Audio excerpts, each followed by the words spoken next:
ही गाथा अस्तित्वाची शौर्याची पराक्रमाची या मातीमधल्या कणाकणातील मौल्यवान रत्नांची या मातीमधल्या कणाकणातील मौल्यवान रत्नांची कर्तृत्व इथे गगनाला भिडे परिमोल जाणून घेऊ व्यक्तिविशेष.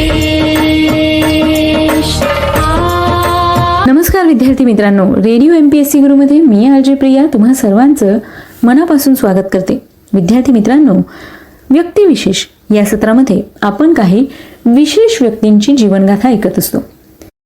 अशा काही व्यक्ती ज्यांनी अपार मेहनत घेऊन आपलं नाव कमावलं आहे. सामाजिक, कला, क्रीडा, विज्ञान, तंत्रज्ञान अशा सगळ्याच क्षेत्रात अग्रेसर असणाऱ्या व्यक्तींचा जीवन प्रवास आपण व्यक्तिविशेष या सत्रात करून घेत असतो. यामागचा उद्देश इतकाच की आपल्याला त्यांच्या या जीवन प्रवासामुळे प्रेरणा मिळावी आणि याबरोबरच आपण जर स्पर्धा परीक्षांचा अभ्यास करत असाल तर त्यावेळी अशा काही महत्त्वाच्या व्यक्तींवर आधारित आपल्याला प्रश्न विचारले जातात. म्हणजेच दोन्ही गोष्टी यातनं साध्य होतात. एक म्हणजे आपला अभ्यास सुद्धा होतो आणि दुसरं म्हणजे या व्यक्तींचा जीवन प्रवास ऐकून आपल्याला प्रेरणा सुद्धा मिळते. आजच्या या सत्रात आपण मायकल फॅराडे यांच्याविषयीची माहिती ऐकणार आहोत. विद्यार्थी मित्रांनो, मायकल फॅराडे हे इंग्लिश रसायनशास्त्रज्ञ व भौतिकी तज्ज्ञ होते. विद्युतशास्त्रातील महत्त्वाच्या शोधांकरता ते विशेष प्रसिद्ध होते. त्यांचा जन्म 22 सप्टेंबर 1791 साली न्यूइंग्टन, सरी या ठिकाणी झाला. त्यांचे शालेय शिक्षण अगदी प्राथमिक स्वरूपाचे होते, परंतु वयाच्या 13व्या वर्षी पुस्तकांच्या एका दुकानात पुस्तक बांधणीची व विक्रीची उमेदवारी करीत असताना रसायनशास्त्र व विद्युतशास्त्र या आपल्या आवडत्या विषयातील पुस्तके विस्तारपूर्वक वाचून त्यांनी त्यातील प्रयोग आपल्या प्राथमिक स्वरूपाच्या साधनांच्या साहाय्याने अनेक वेळा करून पाहिले.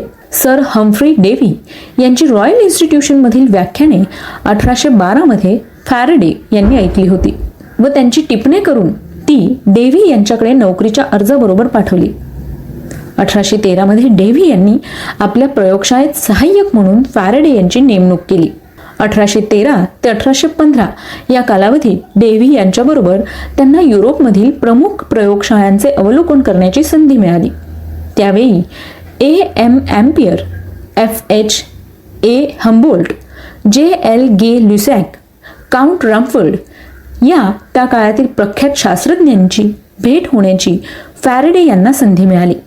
1825 मध्ये रॉयल इन्स्टिट्यूशनच्या प्रयोगशाळेच्या संचालक पदावर व त्या संस्थेत 1833 मध्ये रसायनशास्त्राचे प्राध्यापक म्हणून त्यांची नेमणूक झाली. डेव्ही यांच्याबरोबर काम करीत असताना 1823 मध्ये क्लोरीनचे द्रवीकरण करण्यात फॅराडे यांना यश मिळाले आणि नंतर hydrogen chloride, hydrogen sulphide, carbon dioxide व इतर वायूंचंही त्यांनी द्रवीकरण केलं. यालाच वायूंचं द्रवीकरण असं म्हटलं गेलं. 1825 मध्ये त्यांनी बेन्झॉल म्हणजेच बेन्झीन या महत्वाच्या रसायनाचा शोध लावला. कार्बन व क्लोरीन यांची दोन संयुगे म्हणजेच C2Cl6 व C2Cl4 त्यांनी 1820 मध्ये प्रथमच तयार केली. फॅराडे यांनी 1821 मध्ये विद्युत चुंबकत्वाच्या इतिहासाची रूपरेषा प्रसिद्ध केली. त्याच वर्षी त्यांनी विद्युत प्रवाहवाहक तारेभोवती चुंबक सूची फिरवली असता तिचा एक ध्रुव एका वर्तुळात फिरतो व प्रवाह बंद केल्यावर चुंबक सूचीचे हे विचलन थांबते असे प्रयोगाद्वारे दाखवले. 1821 मध्ये प्रसिद्ध केलेल्या एका निबंधात त्यांनी विद्युत चलित्राचे म्हणजेच मोटरचे तत्व मांडले होते. विद्युत प्रेरणेचे यांत्रिक प्रेरणेत रूपांतर करण्यासंबंधीचे हे तत्व होते.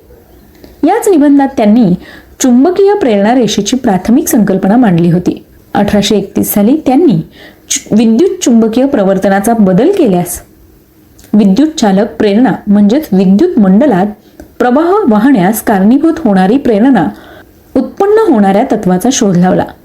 अशा प्रकारे H.C. ओल्स्टेड यांनी 1820 साली लावलेल्या शोधातील परिणामाच्या उलट परिणाम सिद्ध करण्याच्या म्हणजेच चुंबकीय प्रेरणेचे विद्युत प्रेरणेत रूपांतर करण्याच्या प्रयत्नात वरील तत्वाचा फॅरेडे यांनी शोध लावला. स्थिर चुंबकाभोवती विद्युत संवाहक तारेचे वेटोळे फिरवले असता किंवा तारेच्या वेटोळ्यातून चुंबक पुढे मागे नेला असता वेटोळ्यात विद्युत चालक प्रेरणा निर्माण होते. म्हणजेच चुंबक व वेटोळे यात सापेक्ष गती असली तरच विद्युत चालक प्रेरणा निर्माण होते असे त्यांनी दाखवले. यानंतर केलेल्या संशोधनाअंती फॅरेडे यांनी पहिले विद्युत जनित्राचा शोध लावला व त्याद्वारे 1821 मध्ये त्यांनी लावलेल्या शोधाचा उलट परिणाम त्यांनी सिद्ध केला. म्हणजेच काय तर यांत्रिक प्रेरणेचे विद्युत प्रेरणेत रूपांतर करता येते. विद्युत प्रवर्तनासंबंधी त्यांनी शोधून काढलेले नियम आधुनिक विद्युत जनित्र व चिरचुंबकी जनित्र म्हणजेच मॅग्नेटो यांच्या विकासाला आधारभूत ठरलेले आहेत. विद्युत अपारक पदार्थांच्या बाबतीत त्यांनी केलेल्या संशोधनाच्या बहुमानार्थ विद्युत धारकतेच्या एककाला फॅरेडे हे नाव देण्यात आले. कोणत्याही उद्यमापासून म्हणजेच घर्षणजन्य, चुंबकीय प्रवर्तित इत्यादी निर्माण होणारी विद्युत एकाच स्वरूपाचे आहे असे त्यांनी दाखवून दिले. विद्युत विच्छेदनासंबंधी त्यांनी मांडलेले 2 महत्त्वाचे नियम प्रसिद्ध आहेत. या संबंधात त्यांनी वापरलेल्या electrolysis, electrolyte, electrode, anode, cathode, anode म्हणजेच धनाग्र आणि कॅथोड म्हणजेच ऋणाग्र, ॲनायन, कॅटायन या संज्ञा अद्यापही रूढ आहेत. विद्युत विच्छेदनाने 1 ग्रॅम सममूल्य पदार्थ मिळवण्यासाठी लागणाऱ्या विद्युत भाराला फॅरेडे असे नाव देण्यात आले. याला फॅरेडे स्थिरांक असे देखील म्हटले जाते. 1845 मध्ये त्यांनी तीव्र चुंबकीय क्षेत्रामुळे प्रतलीय ध्रुवीत प्रकाश किरणाच्या कंपन प्रतलाचे घूर्णन म्हणजेच परिभ्रमण होते असा शोध लावला व तो फॅरेडे परिणाम या नावाने ओळखण्यात येतो. हा शोध त्यांनी स्वतः तयार केलेल्या व शिसाचे बोरोसिलिकेट अंतर्भूत असलेल्या जड काचेच्या साहाय्याने लावला होता. विद्युत चुंबकत्वासंबंधीच्या आपल्या शोधांचं स्पष्टीकरण करण्याकरता त्यांनी चुंबकीय प्रेरणा संकल्पना मांडून अंतरात्मक परस्पर क्रिया या त्या काळातील प्रचलित दृष्टिकोनाचे स्पष्टीकरण केले. चुंबकीय दृष्ट्या सर्व पदार्थांचे पॅरामॅग्नेटिक्स व डायमॅग्नेटिक्स म्हणजेच समचुंबकीय पदार्थ व प्रतिचुंबकीय पदार्थ असे 2 सर्वसामान्य प्रकारात वर्गीकरण देखील केले होते. फॅरेडे यांना 100पेक्षाही जास्त वैज्ञानिक व शैक्षणिक सन्माननीय पदव्या व इतर बहुमान मिळाले. 1824 मध्ये त्यांची रॉयल सोसायटीचे फेलो म्हणून निवड करण्यात आली. पुढे 1857 मध्ये प्रकृतीच्या कारणास्तव त्यांनी रॉयल सोसायटीचे अध्यक्षपद नाकारले.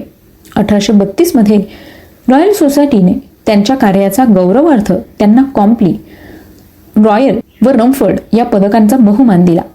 वैशिष्ट्यपूर्ण व विपुल प्रयोग कार्य आणि विविध विषयांवरील सुबोध व्याख्याने यांकरिता ते प्रसिद्ध होते. त्यांचे निबंध अद्यापही शास्त्रीय लेखनाचे आदर्श म्हणून मानले जातात. रॉयल इन्स्टिट्यूशनमधील आपल्या 54 वर्षाच्या कालावधीत त्यांनी 158 संशोधनपर निबंध लिहिले आणि प्रसिद्ध केले. Chemical manipulation, experimental researches in electricity व experimental researches in chemistry and physics हे त्यांचे ग्रंथ सुप्रसिद्ध आहेत. 25 ऑगस्ट 1867 रोजी त्यांचं निधन झालं. विद्यार्थी मित्रांनो, आज त्यांचा स्मृतिदिन आहे. त्याच निमित्ताने आज आपण व्यक्तिविशेष या सत्रात मायकल फॅरेडे यांच्याविषयीची सविस्तर माहिती जाणून घेतली. तुम्हाला ही माहिती कशी वाटली? ही माहिती तुमच्यासाठी नक्कीच उपयुक्त अशी आहे. तेव्हा याविषयीचे फीडबॅक किंवा सजेशन द्यायला विसरू नका. त्यासाठीचा आमचा व्हॉट्सअप क्रमांक आहे 8698 म्हणजेच 8698869880. विद्यार्थी मित्रांनो, आता वेळ आली आहे रजा घेण्याची. मी आरजे प्रिया तुम्हा सगळ्यांची रजा घेते. पुन्हा भेटूया उद्याच्या व्यक्तिविशेष या सत्रात एका नवीन व्यक्तीची जीवनगाथा ऐकण्यासाठी. तोपर्यंत अर्थातच ऐकत रहा आपला लाडका चालता फिरता इंटरनेट रेडिओ म्हणजेच radio MPSC Guru. Stay tune to radio MPSC Guru, spreading the knowledge, powered by Spectrum academy.